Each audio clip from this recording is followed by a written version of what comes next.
Varicose veins కి సరైన చికిత్స కోసం సంప్రదించండి ఎవిస్ హాస్పిటల్.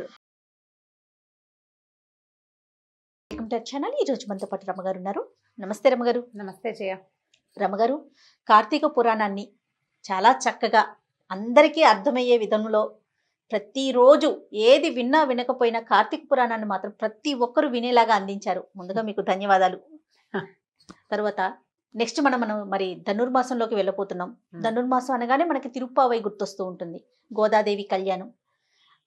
ఈ తిరుప్పావైని ఎలా జరుపుకోవాలి, ఈ ధనుర్మాసంలో పాటించాల్సిన నియమాలేంటి, పూజా విధానాలేంటి, బాగుంది. ఒక్కసారి అందిస్తే దగ్గరకు వచ్చేసింది కదా. కార్తీకం అవ్వగానే మార్గశిరం వస్తుంది.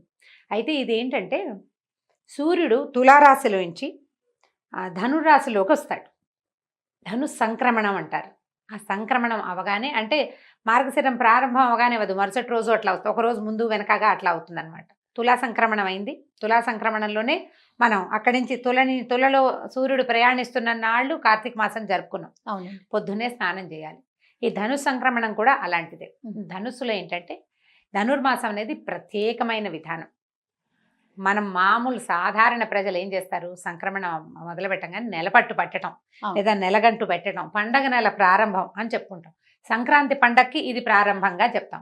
ఈ రోజు నుంచి గీతలతోటి ముగ్గులేసుకుంటాము, తర్వాత గొబ్బిళ్ళు పెడతాము, గోపూజ చేస్తాం, తర్వాత ఏమో ఈ హరిదాసులు రావడం మొదలు పెడతారు, గంగిరెద్దులు ఆడించే వాళ్ళు వస్తారు ఊళ్ళల్లోకి. ఈ నెల రోజులు విష్ణు కథాగానమే. అయితే రమగారు, మరి నెల పట్టిన తర్వాత ఇన్ని మంచి కార్యక్రమాలు చేస్తాం కదా, వీటితో పాటు శుభకార్యాలు చేయకూడదని ఎందుకంటారండి? నెల పట్టాక కొన్ని శుభకార్యాలకి పనికిరాదు. ఈ ధనుస్సులో ఇవి చేసేవి ఏంటంటే ధనుస్సుకి సంబంధించిన కార్యక్రమాలు చేస్తున్నాం మనం. ఈ ధను సంక్రమణం అప్పుడు ఏం చేయాలి?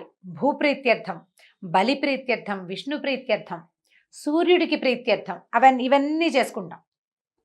ఇప్పుడు ఇంతమంది ప్రీతి కోసం ఇన్ని వ్యవహారాలు ఉన్నాయి కాబట్టి అవి శుభకార్యాలుగా తోస్తున్నాయి మనకి. కానీ జనరల్ శుభకార్యాలు అంటే వివాహాది శుభకార్యాలు, గృహప్రవేశాలు, నెలగంటు పెట్టాక కొత్త వస్తువులు కూడా వాడుకోకూడదు, అలా కొన్ని సిద్ధాంతాలు ఉన్నాయి. ఇప్పుడు ఆ సిద్ధాంతాలు పక్కకు పెడితే ఈ నెలలో మనం ఏం చేయాలి అనేవి చూసుకోవాలి ముందు మనం. తప్పకుండా ఈ రోజు నుంచి గొబ్బిళ్ళు పెట్టేవాళ్ళు గొబ్బిళ్ళు పెట్టుకుంటాము. తర్వాత ఏమో ఈ నెల పూర్తవుతుంటే చివరికి వెళ్ళే కొందుకి గోదా కళ్యాణం చేస్తారు చాలా చోట్ల.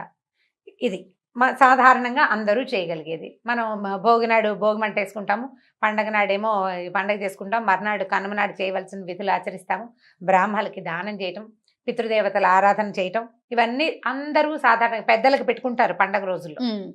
కనుమ నాడు పెద్దలకు పెట్టుకోవడం. అవునండి, సంవత్సరం అంతా ఎప్పుడు పెద్దవాళ్ళని తలుచుకొని వాళ్ళు కూడా తాత తండ్రులను తలుచుకుని ఆ రోజు పెద్దలను పెట్టుకోవటము అన్నీ చేసే పద్ధతి జనరల్గా అందరూ చేసేది.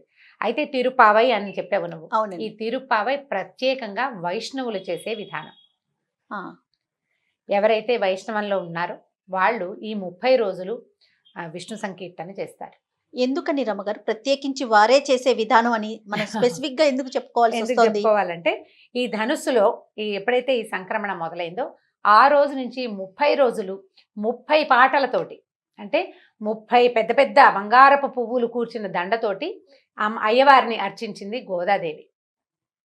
ఆమె అర్చించిన ఆ కుసుమాలనే ప్రతిరోజు నిత్యం రోజుకొక పువ్వు చొప్పున మళ్ళీ విష్ణుమూర్తికి సమర్పించే విధానమే తిరుప్పావై. తిరుప్పావై అంటే తిరువ్రతం, పావై అంటే వ్రతం, శ్రీవ్రతం. ఏమిటో ఈ గోదాదేవి గురించి విన్న తర్వాత మనం ఆవిడ ఎందుకు ఇలా చేసింది అనేది తెలుస్తుంది. గోదాదేవి సీతాదేవి లాగానే అయోనిజ. ఆమె తులసివనంలో దొరికిందట. శ్రీరంగానికి దగ్గరలో ఉన్న శ్రీవిల్లిపుత్తూరు అనే ఒక గ్రామంలో వటపత్ర సాయికి ఒక దేవాలయం ఉంది. ఆ దేవాలయానికి సమీపంలో పెద్ద తులసివనం ఉందట. విష్ణు చిత్తులనే ఒక ఆళ్వార్లు, ఒక పెద్దవారు అక్కడ ఉండేవారు. ఆయన్ని పెరియాళ్వార్ అనేవారు. 12 ఆళ్వార్లు అని చెప్తారు. ఈ 12 ఆళ్వార్లు విష్ణు సేవకులు 12 మంది. వారిలో ప్రథములు విష్ణు చిత్తులు. అయితే ఈ విష్ణు చిత్తులకి సంతానం లేదు. ఆయన ఏం చేసేవారు, నిత్యం స్వామికి కైంకర్యం చేయడానికి తులసివనం నుంచి తులసి పువ్వులు కోసి పట్టుకెళ్ళేవారు. ఈ పట్టుకెళ్లే క్రమంలో ఒకనాడు తులసివనంలో, అది కూడా శ్లోకం ఖచ్చితంగా చెప్తారు, కర్కటే పూర్వ ఫల్గుణ్యాం తులసీ కాననోద్భవాం అని. ఈ తులసి చిన్నది కాదట, చాలా పెద్ద అడవి, పెద్ద వనం అనమాట. విష్ణుమూర్తికి తులసి ప్రీతి కదా, అవునండి. బోల్డ్ అంత తులసి కోసేవాళ్ళు. నిత్యం తులసి కోస్తూ ఉంటే మళ్ళీ కొత్త తులసి దళాలు రావాలంటే ఎంత తోట ఉండాలి. అప్పుడు ఆవిడ ఈ పూర్వ ఫల్గుణి నక్షత్రంలో కర్కాటక రాశి ఎందు ఒక పాపాయి దొరికింది ఆయనకి. పుబ్బా నక్షత్రం, పూర్వ ఫల్గుణి ఉత్తర ఫల్గుణి అని చెప్తారు. పూర్వ ఫల్గుణి అంటే పుబ్బా నక్షత్రంలో ఈ కర్కాటక రాశి ఎందు ఒక పాప ఆయనకి కనపడింది. తులసి చెట్టు మొదట్లో దొరికింది పాప. ఆమె అంతటా ఆమె ఉద్భవించింది. అయితే ఆమె ఎట్లా ఉందంటే పువ్వుల దండలాగా ఉందట. సంపంగి పువ్వుల దండ, బంగారపు రంగు పాపాయి అనమాట. ఆమెకి కోదై అని పేరు పెట్టారు. కోదై అంటే దండ. ఈ పువ్వుల దండ అని పేరు పెడితే ఆ కోదై క్రమంగా గోదా అయింది. కోదై గోదా అయింది. కోదై తమిళ పదం. మనం విల్లిపుత్తూరు గురించి చెప్తున్నాము, అదేమో తమిళం కదా, ద్రవిడ దేశంలో ఉంది. అయితే ఈయన ఏం చేసేవారు, ఈ పాపని పెంచుకున్నారు వాళ్ళు. పెంచుకుంటే ఆ ఇంట్లో ఏం జరిగేది, నిత్యము విష్ణు సేవ, విష్ణు ప్రార్థన, విష్ణు కథామృత శ్రవణమే జరుగుతూ ఉండేది. నిత్యము తండ్రి దండలు కట్టి తీసుకెళ్ళి వటపత్ర సాయికి సమర్పించేవారు, లేదా శ్రీరంగానికి తీసుకెళ్ళి ఇచ్చేవారు. దగ్గరలోనే ఉంది, మరి చాలా దూరం కాదు. ఈ నిత్యము విని విని విని విని ఆ కృష్ణ రూపాన్ని ధ్యానిస్తూ ఉండేది ఆ పాప. ఏం చేసేది, దండలు కట్టడం క్రమంగా కాస్త పెద్దదయ్యాక ఆమె దండ సొంతంగా కట్టేది. పెద్ద దండ చూస్తే పిల్లలకి ఒక సరదా ఉంటుంది, ఏదైనా వస్తువు చూస్తే మీద పెట్టుకుని చూసుకుంటారు. ఈవిడ ఏం చేసేది, ఆ దండ మీద వేసుకుని దొడ్లో నుయ్యుంటే నూతిలో తన ప్రతిబింబాన్ని చూసుకునేదట. అంత పెద్దదైన పాప, ఇంత పొడుగాటి జడ ఉండేదట ఆవిడకి. ఈ నిత్యం ఆవిడ వేసుకున్న దండనే తీసుకెళ్లి దేవుడు సమర్పించేవాడు. అయితే ఒకనాడు అందులో ఒక వెంట్రుక వచ్చిందట. ఇంత పొడుగు జుట్టున్నప్పుడు ఏదో ఒక వెంట్రుక రాలదు. ఈ వెంట్రుక కనపడేసరికల్లా ఆ అర్చకులు గమనించి, ఇందులో వెంట్రుక ఉంది, ఇది దూసరితమైనది, ఇది పనికిరాదని ఆయన చెప్పారు. చెప్పేసరికల్లా ఆయన కూతురు ఈ పని చేస్తోందని, ఇలా దండ మెళ్ళో వేసుకుని చూసుకుంటుందని ఆయనకు తెలిసిపోయింది. గమనించి ఆయన చాలా బాధపడ్డాడు. ఇది చేయకూడని పని అని, చాలా తప్పు, ఎన్నాళ్ళ నుంచి ఇలా జరుగుతోందో, నేను ఇట్లాంటి అపరాధం చేశాను నా పిల్ల చిన్నతనం వల్ల అని ఆయన చాలా దుఃఖపడ్డారట. అయితే ఆనాటి రాత్రి స్వామి కల్లో కనపడ్డారు. ఆ మెళ్ళ వేసుకున్న దండే కావాలి నాకు, ఆమె ధరించిన మాలే నాకు కావాలి అని చెప్పారట. ఆమె ధరించిన మాల తేవద్దు, నాకు అది నచ్చలేదు, ఏదైతే ఆమె ధరించిందో ఆ మాలే నాకు కావాలన్నాడు. సరే, ఇలా జరుగుతుండగా ఈయన వివాహం చేయాలనుకున్నారు. ఈ అమ్మాయి చిన్నప్పటి నుంచి కథలు వింటూ ఉండేది. కృష్ణుడే తన భర్త కావాలని భావించేదట ఆవిడ. కృష్ణగాథల్ని విని విని విని ఆవిడకి కృష్ణుడే తన భర్త కావాలని, మధురమైన భక్తి, భగవంతుడిలో లీనమైపోవాలన్న అపరిమితమైన ఆకాంక్ష. అయితే ఈయన దివ్యదేశాలు ఉన్నాయి, 108 దివ్యదేశాల గురించి చెప్తుండేవారు కూతురికి. ఆ దివ్యదేశ స్వరూపాల్లో ఈ స్వామి ఇక్కడ ఇలా ఈ రూపంలో ఉన్నాడు, అక్కడ ఆ రూపంలో ఉన్నాడు అని చెప్తే, శ్రీరంగంలో ఉన్న రంగనాథ స్వరూపం ఆమెకి అపరిమితంగా ఆకర్షణించింది. ఆయన్ని వివాహం చేసుకుంటానని అడిగిందట. ఇది ఈ కాలం ఆ కాలం కాదమ్మా, ఇది పాతకాలం కాదు, భగవంతుడిని వివాహం చేసుకోవడానికి గోపికలు చేసుకున్నారు కదా భాగవతంలో కృష్ణుణ్ణి. వాళ్ళంతా కాత్యాయని వ్రతం చేసి కృష్ణుడికి భార్యలైపోయారు. నేను కూడా అలాగే అవుతాననేది ఆవిడ. ఇది ఆ కాలం కాదంటే, ఈ కాలాన్ని కూడా ఆ కాలాన్ని చేసుకోదలుచుకుంది ఆవిడ. కృష్ణుడు పతిగా కావాలని కోరుకుంటూ గోపికలు చేసిన కాత్యాయని వ్రతాన్ని తను కూడా ఆచరించింది. తన స్నేహితురాళ్ళందరినీ కూడా తీసుకుని, విష్ణు భక్తి కలిగిన స్నేహితురాళ్లతోటి ఈ ధనుస్సు సంక్రమణమైన రోజు నుంచి రోజు పొద్దున్నే మేల్కొల్పు, స్వామిని మేల్కొల్పటం, రోజుకొక పాటతోటి ఆయన్ని కొలవటం, రోజు ఒక పాటతోటి కొలిచి ప్రతిరోజు ఈయన ఇలా ఉన్నాడు అలా ఉన్నాడు, ఆయన వాళ్ళ ఇంట్లో వెన్నెలు చిలుకుతున్నారు, అక్కడ శబ్దం అవుతోంది, ఇంకా నువ్వు నిద్రలే కృష్ణ అని కృష్ణుడిని నిద్రలేపుతుంది. ఒకరోజు మనం నదీ స్నానం చేద్దాం రండి, స్నానించి కృష్ణుడిని చూడాలంటుంది ఇంకొక రోజు. చక్కగా అలంకరించుకుని, కృష్ణుడు అలంకార ప్రియుడు, చక్కటి అలంకారాలతోటి కృష్ణుడిని సేవించాలి. అన్నీ ఆయన గొప్పతనాలే, అన్నీ ఆయన కోసమే, ప్రతి పాట కృష్ణుడి కోసమే. ఇలా 30 రోజులు ఈ రకంగా ఆవిడ అర్చించింది. ఆమె పాడిన 30 పాటలనే 30 పాశురాలుగా ఈ 30 రోజులు పాడుకుంటాం. మధ్యలో ఒకరోజు పొంగల్ వండించింది. ఆ వండించి నాకు ఇంకా ఈయనకి చెప్పిందట, నాకు రంగనాథుడిని భర్తగా చెయ్యి, నీకు 100 కప్పుల పాలు, 100 కప్పుల పాయసము, 100 కప్పుల వెన్న ఇస్తానని ఈయనకి మొక్కుకుందట ఆవిడే. ఎవరిని ఇక్కడ స్వామివారు ఉన్నారు కదా, ఈ విల్లిపుత్తూరులో ఉన్నటువంటి వటపత్ర సాయికి రంగడిని భర్తగా చేస్తే నీకు 100 కప్పులు అది, 100 కప్పుల వెన్న, 100 కప్పుల పాయసము ఇస్తానని అంటే మధురం ఆమెకు అది కావాలి. ఆయన కావాలి, భగవంతుడు కావాలి, భగవంతుడిలో లీనమైపోవాలన్న అపరిమితమైన కోరిక. దాంతో ఆమె చేసిన ఈ 30 పాసురాలనే ఈ 30 రోజులు వైష్ణవోత్తములందరూ చదువుకుంటారు. ఓకే, మరి కళ్యాణం అంటారు ఏంటి రమ్మగారు? గోదా కళ్యాణం ఇప్పుడు ఎప్పుడైతే ఇది జరుగుతోందో అప్పుడు రంగడే ఆయనకి ఆనతిచ్చాడు విష్ణుచిత్తులకి, నీ కుమార్తెను తీసుకురా, ఆమెను నేను వివాహం చేసుకుంటాను అని. అక్కడి నుంచి శ్రీరంగాన్ని పరిపాలిస్తున్న రాజుగారు కూడా వల్లభదాస్ అనుకుంటా ఆయన పేరు, వారికి కూడా కలలో వచ్చింది. గర్భగుడిలోకి అందరినీ అనుమతించరు.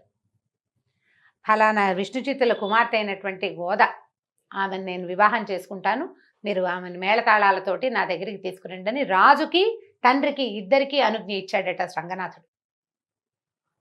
అప్పుడు ఈ 30 రోజులు అయిన తర్వాత ఈమెని మేళతాళాలతోటి సాలంకృతంగా అమ్మని అక్కడికి తీసుకెళ్ళారు. అందరూ చూస్తుండగానే సశరీరంగా రంగనాథుడి విగ్రహంలో లీనమైపోయిందట గోదాదేవి. భక్తితో భగవంతుణ్ణి కోరుకోవటం, ఆయనలోకి లీనమయ్యే అవకాశాన్ని ఆమెకిచ్చాడు. ఇప్పుడు మామూలుగా ఏం చేస్తారంటే శ్రీ భూ నీలా సమేతం అని చెప్తారు. ఆయన నీలాదేవి కూడా ఉంటుంది అక్కడ. నీలాదేవితో పాటు గోదాదేవి సమేతంగా రంగనాథుడిని అర్చిస్తారు. శ్రీ భూ నీలా గోదా సమేత రంగనాథ స్వామి. గోద కూడా ఆయన తాలూకు భార్యలతోటి శ్రీ లక్ష్మీదేవితోటి సమానురాలైపోయింది ఆమె యొక్క మధుర భక్తి వల్ల. అయితే ఈమె సాక్షాత్తు భూదేవి యొక్క అవతారం అని చెప్తారు. గోదాదేవి భూమి నుంచి జన్మించింది ఆవిడ, కానీ భూదేవి అంశేనని చెప్పబడుతోంది. ఇదేంటంటే మానవులని భక్తి వైపుకి తీసుకువెళ్ళడానికి ఎత్తిన అవతారంగా చెప్పబడుతుంది. ఆమె అనుకున్నది సాధించింది. భక్తితో ఆమె అనుకున్నది సాధించింది. ఆమె యొక్క మధుర భక్తినే ఈ 30 రోజులు స్మరించుకుంటాం. మరి సామాన్యుల పరిస్థితి ఏంటి రమ్మగారు? అంటే అందరూ చేయటానికి వీలు లేకుండా ఉంది కదా, మరి సామాన్యులకి ఎలా? అంటే ఇప్పుడు తిరుపావై ద్రవిడ భాషలో ఉంటుంది, ద్రవిడ ప్రబంధము. ఈ ద్రవిడ ప్రబంధం ఆ ద్రవిడం నేర్చుకున్న వాళ్ళకి, ఈ విధానంలో ఉన్న వాళ్ళకి సులువు. మనం ఏం చేస్తున్నాము, కార్తీక మాసం అంతా కార్తీక దామోదర ప్రీత్యర్థం పురాణం వింటాం, శివపురాణం వినొచ్చు, కార్తీక పురాణం వినొచ్చు. ఈ 30 రోజులు భాగవత కథలు వింటే మనము కృష్ణ పూజ చేసినట్టే. మరి మా ప్రేక్షకులకి మీరు అందిస్తున్నారా లేదా? ప్రయత్నం చేద్దాం. ఇప్పుడు ధనుర్మాసంలో పొద్దున్నే బాలభోగం చేస్తారు. తెల్లవారే అన్ని విష్ణువాలయాల్లోనూ బాలభోగం జరుగుతుంది. పొద్దున్న ఇళ్లలో చేసుకునే వాళ్ళు కూడా తిరుపావై తెల్లవారే చేసుకుంటారు. అవును, తెల్లవారుజామునే పొద్దున్నే లేవడం, స్నానం చేయటం, అర్చన చేసుకుని రోజుకొక పదార్థం. మన విష్ణువాలయాల్లో అందరికీ పొంగళ్ళు, ధనుర్మాసంలో పొంగలి ప్రతి వాళ్ళకి తెలుసు. అవును, కట్టె పొంగలి, ఈ వెండి పొంగల్ చేస్తారు, దద్దోజనం చేస్తారు. మధ్యలో ఒక ప్రత్యేకమైన పాసురాల్లో కూడారై అని, ఆ కూడారైలో గంగాళంలో పాయసం చేస్తారు. విశేషమైన సేవ. సో మనం అవి చేసుకోలేకపోతే రోజుకొక విష్ణుగాథ కానీ కృష్ణగాథ కానీ భాగవతంలో నుంచి వింటే గనక అపరిమితమైన పుణ్యం లభిస్తుంది. ఆ నియమానికి మనం ఏం చేద్దామంటే రోజు ఒక భాగవత కథని అందిద్దాం మన ప్రేక్షకులకి. తప్పకుండా అండి. కృష్ణలీలలు ఏది కుదిరితే అది, ఎలా కుదిరితే అలా రోజు ఒక కృష్ణ గాథ. తప్పకుండా. గోదాదేవి ప్రీత్యర్థం ఆమె పాసురాలు చదివింది, వైష్ణవోత్తములందరూ పాసురాలు చదువుకుంటారు. మనం ఈ పని చేద్దాం ఖచ్చితంగా. మన ప్రేక్షకులందరూ కూడా ఈ ధనుర్మాస వ్రత ఫలితాన్ని పొందేలాగా చేయాలనే సంకల్పం. ఖచ్చితంగా రమ్మగారు. అయితే పుణ్యకార్యానికి సిద్ధమయ్యారు. అదే అయితే ఇప్పుడు అమ్మవారు మొక్కుకుంది కదా గోదాదేవి, 100 కప్పులు అది 100 కప్పులు ఇది సమర్పిస్తాను పాయసము వెన్నాని. తర్వాత కాలంలో భగవద్ రామానుజులు ఆయన మా సోదరి అయినటువంటి గోదాదేవి ఇలా మొక్కుకుంది, కప్పులు కాదు కుండలతో చేయిస్తానని 100 కుండల వెన్నని 100 కుండల పాయసాన్ని సమర్పించారట వటపత్ర సాయి. భగవద్ రామానుజుల కాలంలో ఇలాంటి సేవ జరిగింది. అట్లా ఆయన సమర్పించారట. ఆమె మొక్కుకుని వెళ్ళిపోయింది. ఆవిడ మొక్కు నేను తీరుస్తున్నాను, ఆమె మా సోదరి, ఆమె ఈ దారి చూపించింది కదా, మధుర భక్తికి దారి చూపించిన మహాతల్లి గోద. ఆమెను తలుచుకోవాల్సిందే. భగవంతుడి కథ వినటం, కథ చెప్పటం, కథని విని తరించాలన్న భావన కలిగి ఉండటమే మధురమైన భక్తి చిహ్నం. ఆమెను ఖచ్చితంగా ప్రతిరోజు తలుచుకుంటూ రోజుకొక భాగవత కథని అందిద్దాం. తప్పకుండా రమ్మగారు. మన ప్రేక్షకులందరినీ కూడా భక్తి మార్గంలో ప్రయాణించే మార్గానికి మీరే దారి చూపిస్తా ఉన్నారు. థ్యాంక్ యూ అండి. Thank you so much. నమస్తే జయ. ఈ వీడియో కనుక మీకు నచ్చినట్లయితే లైక్ చేయండి, షేర్ చేయండి. మరిన్ని వీడియోస్ కోసం మా ఛానల్ని సబ్స్క్రైబ్ చేసుకోండి.